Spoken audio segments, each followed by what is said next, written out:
Hello everyone, welcome on YouTube channel SLD educational academy. आज हम लोग झारखंड सरकार के द्वारा जो मॉडल प्रश्न पत्र जारी किया गया है क्लास 10th के लिए, जो कि सब्जेक्ट है मैथ यानी गणित विषय के लिए, गणित विषय के लिए जो मॉडल प्रश्न पत्र जारी किया गया है, आज हम लोग आगे देखेंगे। प्रीवियस के लेक्चर में हम लोग पार्ट 1 में हम लोग इसका प्रश्न नंबर 20 तक देखे थे। आज हम लोग 21 से कंटिन्यू करेंगे।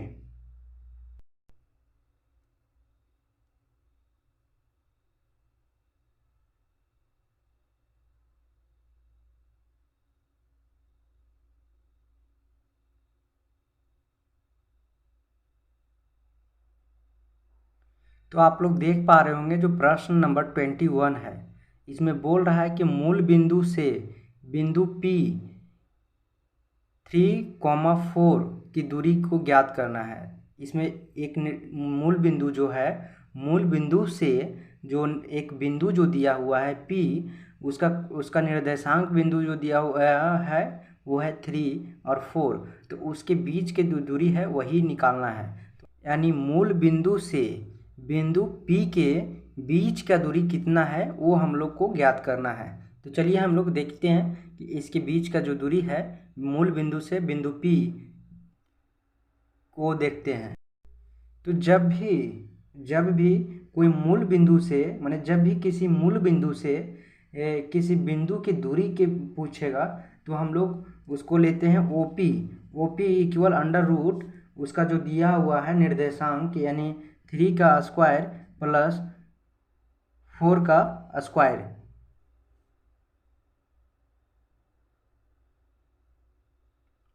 ओपी माने ओपी जो ये बता रहा है कि इसमें जो है कि मूल बिंदु से जो है वो उस मूल बिंदु ले रहे हैं, इसलिए मूल बिंदु लेने के कारण ओपी लेंगे और इसका रूट करेंगे और स्क्वायर करेंगे, तो इक्वल आ जाएगा 9 प्लस 16, इस इक्वल आ जाएगा 25 और इक्वल आ जाएगा 5।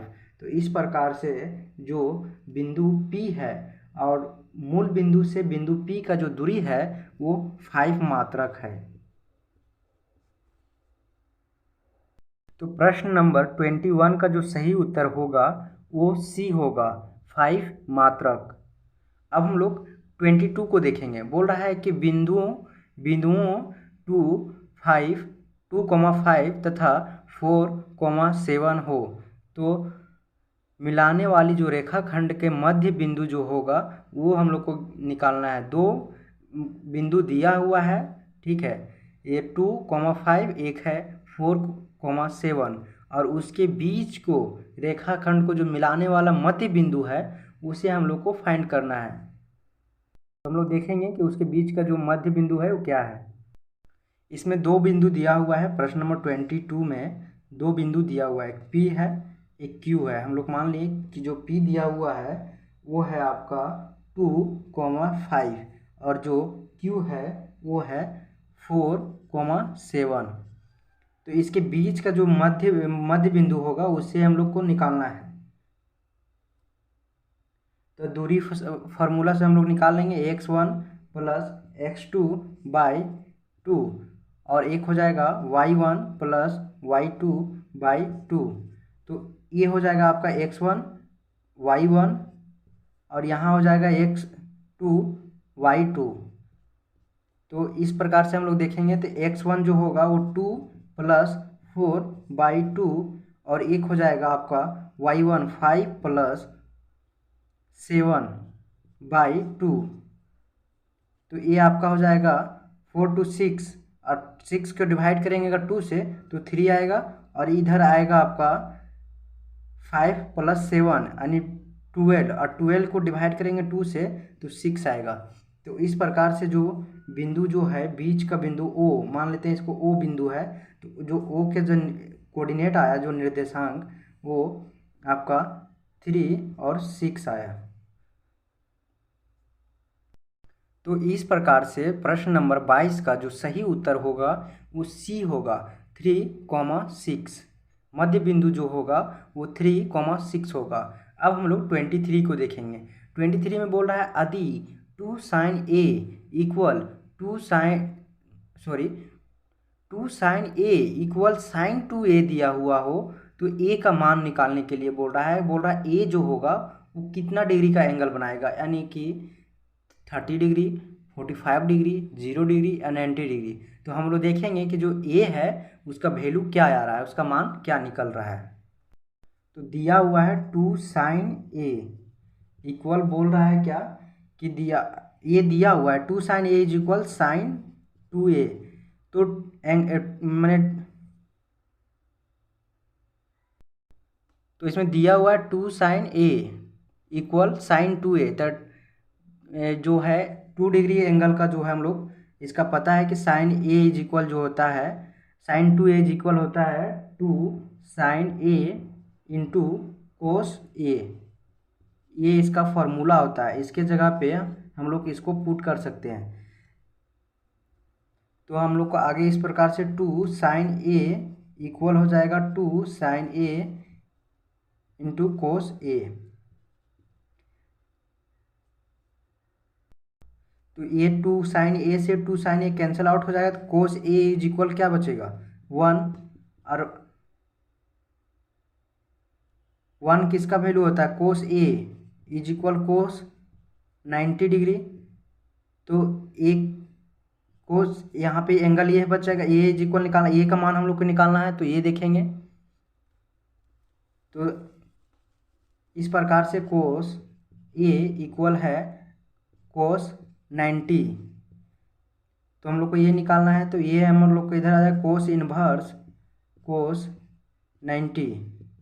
अब कोस से कोस कैंसिल आउट हो जाएगा, तो यहाँ पे ए इज इक्वल बचेगा 90 डिग्री। तो इस प्रकार से जो 23 का जो सही उत्तर होगा वो डी होगा 90 डिग्री। ए का मान जो होगा वो 90 डिग्री होगा। 25 को देखेंगे, 24 को 25 नहीं 24 में बोल रहा है कोस 48 डिग्री माइनस साइन 42 डिग्री का मान ज्ञात करना है। तो हम लोग देखेंगे कि इसका जो मान है क्या होगा। तो दिया हुआ है कोस 48 डिग्री माइनस साइन 42 डिग्री। तो इसको एक मैंने जो कोस है उसको कोस में चेंज करेंगे, या साइन में है तो दोनों को एक टर्म में लाएंगे। कोस इधर कोस है तो इसको कोस में चेंज कर देंगे, या फिर इधर साइन रखेंगे तो इधर साइन में चेंज कर देंगे। तो हम लोग कोस को रखते हैं, कोस 48 डिग्री माइनस यहाँ पे हो जाएगा कोस साइन 90 डिग्री माइनस 42 डिग्री। तो ये आ जाएगा कोस 48 डिग्री माइनस कोस 48 डिग्री। तो दोनों से कैंसिल आउट होके ये 0 हो जाएगा। तो प्रश्न नंबर 24 का सही जो उत्तर हो जाएगा वो बी होगा 0।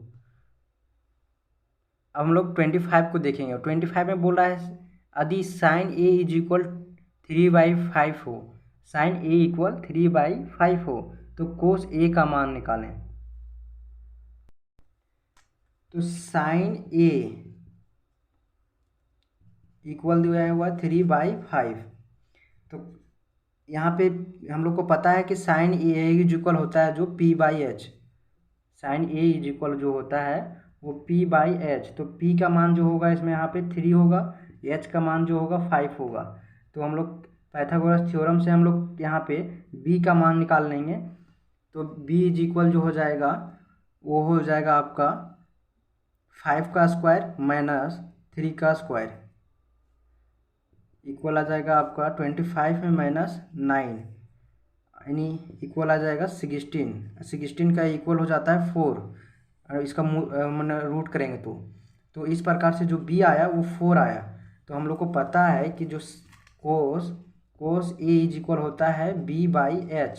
तो हम लोग को पता था अभी कि h का जो वैल्यू है वहाँ पे 5 था और b का जो हम लोग निकाले थे 4।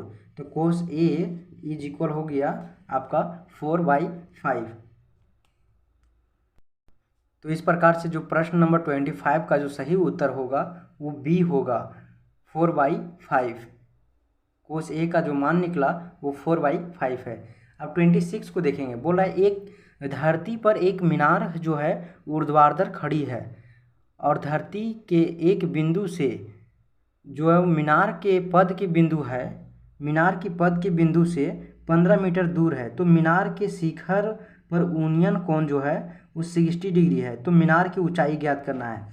बोल रहा है कि एक धरती पर जो है वो मीनार ऊर्ध्वाधर खड़ा है, ठीक है, और उस धरती के एक बिंदु जो है वो मीनार के पद बिंदु से 15 मीटर दूर है। तो मीनार के शिखर का उन्नयन जो है वो 60 बना रहा है। तो हम लोग उसके मीनार की ऊंचाई निकालेंगे। चलिए हम लोग देखते हैं इसका जो मीनार की जो हाइट होगा वो क्या होगा। जैसे कि हम लोग मानेंगे इसको एक दिया हुआ है मीनार, इसके पद बिंदु से जो एक बिंदु है उसके बीच का दूरी जो दिया हुआ है वो 15 मीटर दिया हुआ है, ये पी हो गया। और जो इसके शिखर है, मीनार के जो शिखर है वहाँ से ये बिंदु के जो है बिंदु से मीनार के शिखर का जो है उन्नयन कोण 60 डिग्री बना रहा है। तो हम लोग को ये इसको मान लेते हैं ये है, ये बी है। तो ये जो दिया हुआ है इसके बीच के दूरी पद से बिंदु का दूरी 15 मीटर दिया हुआ, तो ये हम लोग को हाइट इसका जो क्या होगा वही निकालना है। तो हम लोग एच देखेंगे। तो यहाँ पे हम लोग इसमें देख रहे हैं कि जो लंब को निकालना है तो परपेंडिकुलर जो है मैंने पी, ये इसका हो जाएगा, ये आपका बी हो जाएगा और ये आपका एच हो जाएगा। तो हम लोग इसमें जो है बी दिया हुआ है और पी निकालना है। तो हम लोग को पता है कि 10 इज इक्वल जो होता है वो होता है यहाँ पे P बाई एच। तो हम लोग यहाँ पे एंगल जो है वो ये ना लेंगे, P लेंगे, क्या कि एंगल यहाँ पे P दिया हुआ है। तो 10 P इज इक्वल हो जाएगा P बाई बी। और B हम लोग को पता है कि 10 यहाँ पे दिया हुआ 10 60 डिग्री। अब P हम लोग को निकालना है और B जो दिया हुआ है 15 मीटर। तो 10 60 का वैल्यू हम लोग को पता है कि √3 होता है। तो √3 इक्वल हो जाएगा P बाई 15। तो इस प्रकार से इधर जो क्रॉस मल्टीप्लिकेशन होगा तो 15 √3 इज इक्वल P आएगा। तो जो H का जो दूरी मैंने मीनार की जो ऊंचाई होगा वो होगा 15 √3 मीटर। तो जो इस प्रकार से 26 का जो सही उत्तर होगा वो बी होगा 15 √3 मीटर्स। अब हम लोग 27 को देखेंगे। बोला एक ट्रायंगल दिया हुआ है PQR और जिसका कोण है Q समकोण है। तो PQ का जो वैल्यू है वो दिया हुआ है 3 सेंटीमीटर और PR का जो वैल्यू है वो इक्वल दिया हुआ है 6 सेंटीमीटर। तो हम लोग को एंगल जो बनाएगा उसका QPR का मान निकालना है। एंगल QPR का मान निकालना है। तो हम लोग देखेंगे कि उसका मान क्या होगा।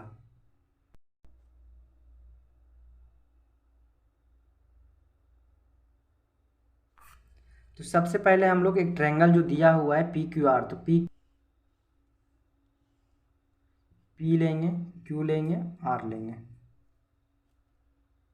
तो PQ जो दिया हुआ है PQ इक्वल दिया हुआ है 3 सेंटीमीटर और PR जो दिया हुआ है वो दिया हुआ है 6 सेंटीमीटर।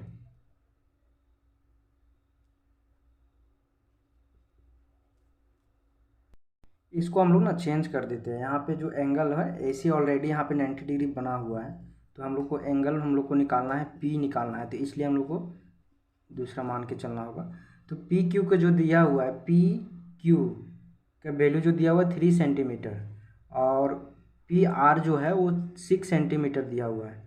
तो हम लोग को निकालना है QR का जो मान होगा, नहीं P एंगल जो है वो इसको निकालना है P को, क्योंकि बोला है एंगल जो होगा वो QPR एंगल QPR, यानी हम लोग को यही जो एंगल जो दिया हुआ है इसको हम लोग को फाइंड करना है, एंगल P को फाइंड करना है। तो हम लोग देखेंगे कि जो एंगल P है वो क्या है।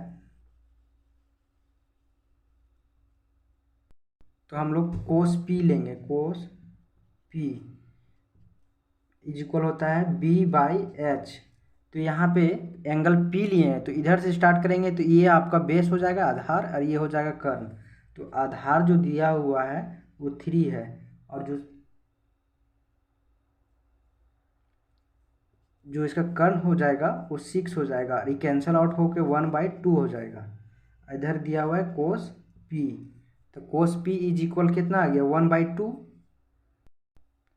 अब कोस पी है, कोस पी, तो 1/2 जो होता है कोस 60 का मान होता है, 60 डिग्री का, तो ये कैंसिल आउट हो जाएगा और पी इज इक्वल जो है वो 60 डिग्री आ जाएगा। तो जो एंगल पी है वो 60 डिग्री आएगा। तो इस प्रकार से एंगल क्यू पी आर का जो मान निकलेगा वो आपका हो जाएगा 60 डिग्री। तो जो 27 का जो सही ऑप्शन हो जाएगा इसमें ऑप्शन नंबर सी, 60 डिग्री। अब हम लोग आगे देखेंगे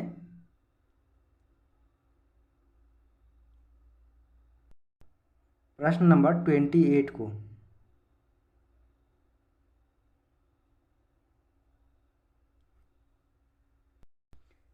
तो बोल रहा है 28 में एक वृत्त की कितनी स्पर्श रेखाएं हो सकती है। तो हम लोग को पता है कि जो एक वृत्त की जो होती है वो अनंत स्पर्श रेखाएं होती है। आप लोग देख सकते हैं कि कैसे अनंत स्पर्श रेखाएं। मान लीजिए एक वृत्त दिया हुआ है, तो इसका स्पर्श रेखा पूछ रहा है कि कितनी स्पर्श रेखाएं हो सकती है, तो अनंत हो सकती है। इधर से भी आ सकता है, इधर से भी गुजर सकता है, इधर से भी गुजर सकता है, इधर से भी गुजर सकता है, इधर से भी गुजर सकता है। तो इस प्रकार से जो एक वृत्त की जो है वो अनंत रेखाएं होती है।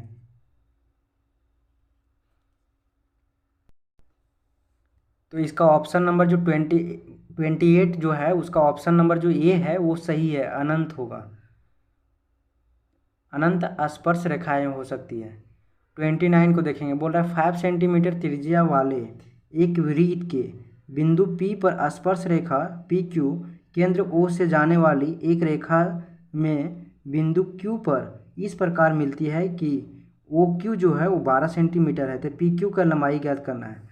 बोल रहा है 5 सेंटीमीटर त्रिज्या वाले एक वृत्त है जिसका बिंदु P पर एक स्पर्श रेखा है और वो PQ जो है वो केंद्र से इस प्रकार मिलती है कि जो Q है वो Q के साथ 12 सेंटीमीटर का बनाती है। तो PQ का मान हम लोग को निकालना है कि PQ का जो वैल्यू होगा वो क्या होगा, लंबाई है। तो देखेंगे इसका PQ का जो लंबाई है क्या होगा। तो 5 सेंटीमीटर वाला सबसे पहले एक त्रिज्या लेंगे हम लोग, ये एक वृत्त है, सॉरी एक वृत्त लेंगे। 5 सेंटीमीटर वाले एक वृत्त लेंगे, ये 5 सेंटीमीटर है, वो इसका केंद्र हो गया, ये एक स्पर्श बिंदु P हो गया, और यहाँ से जो एक स्पर्श रेखा आया हुआ है वो Q है। तो ये जो Q है वो O से इस प्रकार मिला है कि ये जो 12 सेंटीमीटर है। तो हम लोग को PQ का लंबाई निकालना है, तो इसको हम लोग पाइथागोरस थ्योरम से निकाल लेंगे। ये हम लोग को निकालना है, इसमें P निकालना है, H दिया हुआ है, तो P इज इक्वल होगा √H का स्क्वायर यानी 144 का स्क्वायर माइनस 25, 25 का स्क्वायर कितना होगा 25 होगा। तो इस प्रकार से जो P होगा वो √ ये आपका हो जाएगा 119। तो जो P का मान आया वो 119 आ गया। तो 29 का जो सही उत्तर होगा वो डी होगा, √119 सेंटीमीटर। अब हम लोग 30 को देखेंगे, बोल रहा है यदि TQ केंद्र O वाले किसी वृत्त पर दो स्पर्श रेखाएं इस प्रकार है कि angle POQ is equal 110 degree है, तो बराबर होगा, तो जो है एंगल PTQ जो है वो बराबर है। तो इसमें बोल रहा है कि यदि TP और TQ केंद्र O वाले किसी वृत्त पर दो स्पर्श रेखाएं हैं इस प्रकार है कि जो एंगल POQ जो है वो दिया हुआ है 110 डिग्री। तो हम लोग को बताना है कि जो एंगल जो है वो PTQ है वो किसके बराबर है। चलिए हम लोग देखते हैं कि जो एंगल PTQ है वो किसके बराबर है। तो एक हम लोग सर्कल लेंगे वृत्त,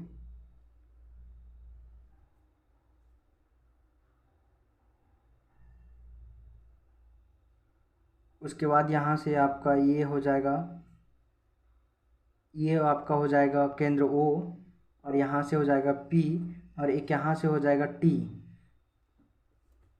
इससे जो स्पर्श रेखा 2 दिया हुआ है आपका, ये आपका हो जाएगा, ये हो जाएगा आपका T, ये हो जाएगा P, ये हो जाएगा Q, और ये हो जाएगा T।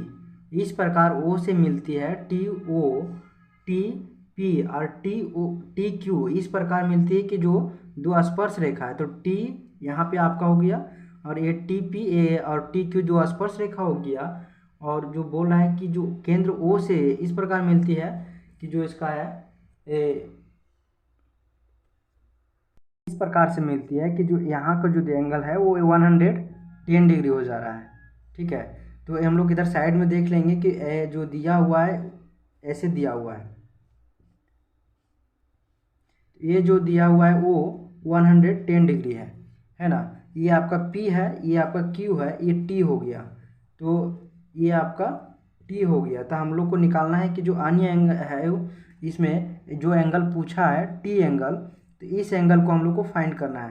तो यहाँ पे आप लोग देख सकते हैं 90 डिग्री का एंगल बना रहा है, यहाँ पे भी 90 एंगल बना रहा है, तो यहाँ 90 हो जाएगा, यहाँ पे 90 हो जाएगा, और ये आपका 110 है। तो जो यहाँ पे बना रहा है एंगल P और एंगल P और Q, तो इसको हम लोग ऐड करेंगे तो हो जाएगा 90 प्लस 90, और माइनस करेंगे वो एंगल O को, तो एक 110 है, तो यहाँ पे हो जाएगा 180 माइनस 110। तो इस प्रकार से जो इक्वल है आपका एंगल T, एंगल यहाँ पे दिया हुआ है एंगल PTQ, तो T निकालना है, तो T इज इक्वल जो होगा आपका 170 मैंने 100 नहीं 100 नहीं, वो 70 हो जाएगा। तो इस प्रकार से जो एंगल T होगा वो 70 डिग्री बनाएगा। तो 30 का जो सही उत्तर होगा वो B होगा, 70 डिग्री। अब हम लोग 31 को देखेंगे। बोल रहा है कि 60 डिग्री के केंद्रीय कोण और 14 सेंटीमीटर त्रिज्या वाले त्रिज्यखंड का क्षेत्रफल है। यानी 60 डिग्री का एक उसका कोण दिया हुआ है, एंगल दिया हुआ है, उसका जो रेडियस त्रिज्या जो दिया हुआ है वो 14 सेंटीमीटर दिया हुआ है, तो उस त्रिज्यखंड का जो क्षेत्रफल होगा वो हम लोग को निकालना है। हम लोग देखेंगे हम लोग कि उस जो है इस त्रिज्यखंड का जो क्षेत्रफल क्या होगा। तो हम लोग को पता है जो थीटा डिग्री वाले जो त्रिज्यखंड होते हैं उसका जो फॉर्मूला होता है थीटा डिग्री थीटा बाई 360 होता है पाई आर स्क्वायर। तो इस पर हम लोग पुट करेंगे, थीटा का जो मान दिया हुआ है वो 60 डिग्री है, तो 60 बाई 360 पाई का वैल्यू 22/7 हो जाएगा इंटू 14 तो इसको कैंसिल आउट करेंगे तो ये 60 टाइम में चला जाएगा। ठीक है, और फिर इसको हम लोग 2 टाइम्स में अगर करेंगे तो 30 आएगा, ये 11 आ जाएगा। अब ये 7 से 2 टाइम में चला जाएगा, और ये 2 से ये 15 टाइम में चला जाएगा। तो इस प्रकार से जो यहाँ पे है बचेगा वो 308/3 बचेगा। इसको आप लोग देख लीजिएगा, इस कैंसिल आउट करने के बाद जो है वो 308/3 सेंटीमीटर स्क्वायर आएगा। तो ऑप्शन जो है वो डी वो बिल्कुल सही है। 31 का जो है option number D 308/3 centimetre square. अब हम लोग 32 को देखेंगे। बोल रहा है त्रिज्या आर वाले वृत्त के उस त्रिज्यखंड का क्षेत्रफल जिसका कोण P डिग्री है तो निम्न में से क्या होगा। तो अभी जो हम लोग प्रश्न 30 बनाए वो त्रिज्यखंड का क्षेत्रफल से ही बनाए थे, तो इस जो है उस फार्मूला से ही बनाए थे, त्रिज्यखंड के क्षेत्रफल के फार्मूला से ही बनाए थे। तो इसका जो ऑप्शन नंबर वो होगा वो पाई आर स्क्वायर थीटा होगा। तो ये जो ऑप्शन नंबर डी है ये आपका सही है। वहाँ पे हम लोग थीटा लिए थे और इसमें जो है वो थीटा के जगह पे पी दिया हुआ है, तो हम लोग को पाई आर स्क्वायर P/360 जो है ऑप्शन नंबर डी वो बिल्कुल सही है। अब हम लोग देखेंगे 33 को। बोल रहा है दो वृत्त की त्रिज्याएं क्रमशः जो है 19 सेंटीमीटर और 9 सेंटीमीटर दिया है, तो वृत्त की त्रिज्या क्या होगी जिसकी परिधि वृत्तों की परिधि के योग के बराबर हो। बोल रहा है कि दो वृत्त दिया हुआ है जिसका त्रिज्या 19 सेंटीमीटर और 9 सेंटीमीटर है, तो उस वृत्त की त्रिज्या क्या होगी जिसकी परिधि इन दोनों वृत्तों की परिधियों के योग के बराबर है। चलिए देखते हैं इसका आंसर क्या होता है। दिया हुआ है रेडियस 1 यानी कि एक आर दिया जो है 19 सेंटीमीटर और R2 जो एक दिया हुआ है 9 सेंटीमीटर, है ना। तो इस प्रकार से इसमें पूछ रहा है कि इस दोनों रेडियस वाले यानी ये दोनों त्रिज्या वाले वृत्त के योग्य के यानी योग्य के बराबर जो त्रिज्या है उसका परिधि क्या होगा। तो हम लोग को पता है परिधि इक्वल 2 पाई आर होता है, तो यहाँ पे 2 पाई R1 है तो R1 लेंगे, तो R1 प्लस 2 पाई R2, ठीक है।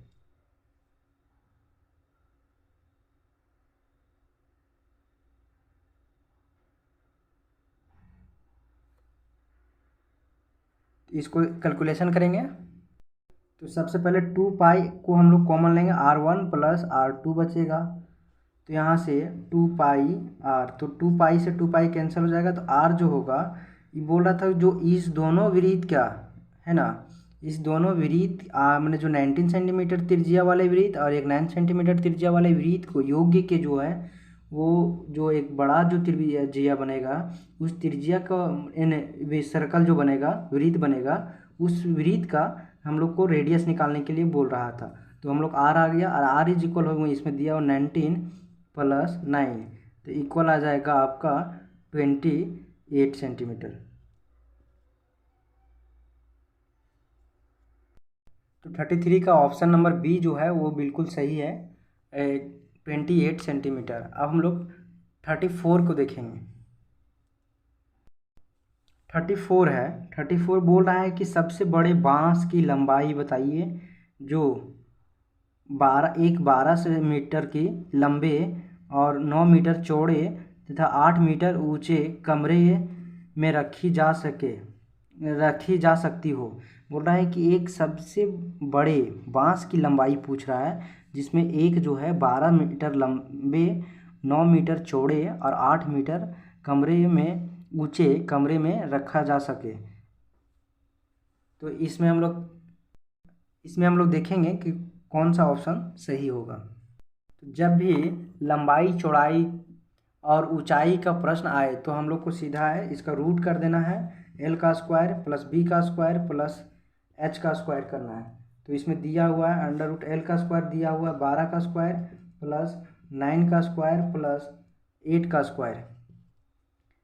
तो इस प्रकार से जो आएगा 144 प्लस 981 प्लस 8 का 64 आएगा आपका 289 और इक्वल होता है 17 मीटर। तो उस कमरे में जो है वो सबसे बड़े बांस की जो लंबाई होगी वो 17 मीटर होगी और इसमें जो 34 का ऑप्शन नंबर बी है वो 17 मीटर, वो बिल्कुल सही है। तो इस प्रकार से जो 34 का सही उत्तर होगा वो बी होगा। अब हम लोग 35 को देखेंगे। बोल रहा है एक शंकु की ऊंचाई 12 सेंटीमीटर है तथा इसके आधार का व्यास यानी व्यास जो है वो 10 सेंटीमीटर है, तो शंकु की तिर्यक ऊंचाई निकालना है। मैंने उसका शंकु का जो हाइट है वो दिया हुआ है, आधार का व्यास 10 सेंटीमीटर दिया हुआ है, तो शंकु का तिर्यक ऊंचाई निकालना है। देखेंगे इसका तिर्यक ऊंचाई क्या है। तो हम लोग को पता है तिर्यक ऊंचाई एल पूछ रहा है, तो एल इज इक्वल होगा एच का स्क्वायर प्लस आर का स्क्वायर रूट बराबर, तो रूट अंडर रूट एच का स्क्वायर, एच का हम लोग को दिया हुआ है 12 का सेंटीमीटर यानी 12 का स्क्वायर प्लस आर जो दिया हुआ है वो हम लोग का डी दिया हुआ था हमने डायमीटर, इसका हो जाएगा तुम्हारा 10 दिया हुआ है, तो इसका हाफ जो हो जाएगा वो 5 हो जाएगा, तो 5 का स्क्वायर यानी 144 प्लस 25। तो इस प्रकार से जो आएगा आपका 169 आएगा जो कि है 13 सेंटीमीटर के 13 आएगा। तो जो एल है वो तिर्यक ऊंचाई जो होगा इसका वो 13 सेंटीमीटर होगा। तो 35 का जो सही उत्तर होगा वो आपका हो जाएगा 13 सेंटीमीटर। और 13 सेंटीमीटर जो दिया है ऑप्शन नंबर ए में, तो इस प्रकार से ऑप्शन नंबर ए जो है वो सही हो जाएगा। अब 36 को देखेंगे। मॉडल बनाने वाली मिट्टी से ऊंचाई 24 सेंटीमीटर और आधार की त्रिज्या 6 सेंटीमीटर वाला एक शंकु बनाया गया है। एक बच्चे ने उसे गोले को आकार में बदल दिया और गोले की त्रिज्या क्या होगी। जिसे बोल रहा है एक मॉडल बनाने वाली मिट्टी की में से ऊंचाई 24 सेंटीमीटर और आधार की जो त्रिज्या है वो 6 सेंटीमीटर वाला एक शंकु बनाया गया है। एक बच्चे ने इस गोले के जो है आकार बदल दिया, तो आकार बदलने के बाद जो गोले की त्रिज्या क्या होगी वो हमसे पूछ रहा है। तो हम लोग देखेंगे जो इस त्रिज्या क्या होगा।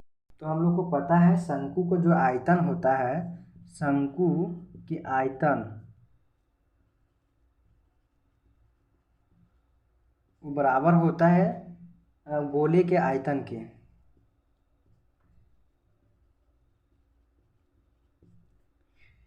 तो इस प्रकार से शंकु का जो आयतन होता है 1/3 पाई आर स्क्वायर इंटू एच होता है, इक्वल होगा 4/3 गोले का आयतन 4/3 पाई आर स्क्वायर क्यू। तो यहाँ से हम लोग देखेंगे कि क्या कटने वाला है। तो ये 3 से 3 कैंसिल आउट हो जाएगा, पाई से पाई कैंसिल आउट हो जाएगा और एक आर से यहाँ 2r है, 2r से कैंसिल आउट हो जाएगा। तो बचेगा कि r इज इक्वल एच और इधर 4 था मल्टीप्लिकेशन में, तो h बाई जो होगा वो 4 होगा और इक्वल आ जाएगा आपका 4 हम लोग को दिया हुआ 24/4। तो इस प्रकार से जो r आएगा वो 6 सेंटीमीटर आएगा। तो 36 का जो सही उत्तर होगा वो सी होगा, 6 सेंटीमीटर। अब हम लोग 37 को देखेंगे। प्रश्न नंबर 37 में बोल रहा है कि निम्नलिखित में से कौन सा संबंध सही है। कौन सा संबंध सही है? ये बोल रहा है कि थ्री माध्यक इक्वल बहुलक -2 माध्य। बी में बोल रहा है 3 माध्यक इक्वल बहुलक +2 माध्यक। डी सी में बोल रहा है कि माध्यक इक्वल 3 बहुलक +2 माध्यक। और डी में जो बोल रहा है माध्यक इक्वल 3 बहुलक -2 माध्य। तो हम लोग को पता है जो 3 माध्यक इक्वल बहुलक +2 माध्यक होता है। तो इस प्रकार से जो ऑप्शन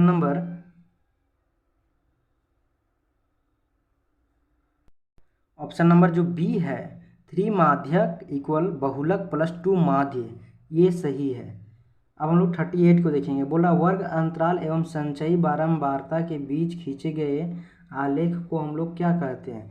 तो हम लोग जो संचयी बारंबारता है और वर्ग अंतराल उसके बीच जो आलेख खींचा जाता है उसे हम लोग त्वरण कहते हैं। तो इस प्रकार से जो ऑप्शन नंबर डी है वो एकदम सही है। 39 में बोल रहा है कि निम्नलिखित में से कौन सी संख्या किसी घटना की प्रायिकता नहीं हो सकती है।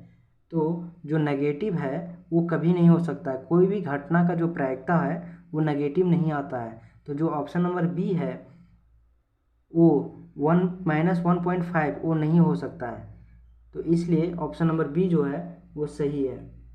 अब 40 को हम लोग देख रहे हैं। बोल रहा है कि यदि पी मैंने जो कोई घटना है पी ई इक्वल दिया हुआ है 0.05, तो ई नहीं की प्रायिकता होगा। तो 1 में जो है वो हम लोग 0.05 को माइनस कर देंगे।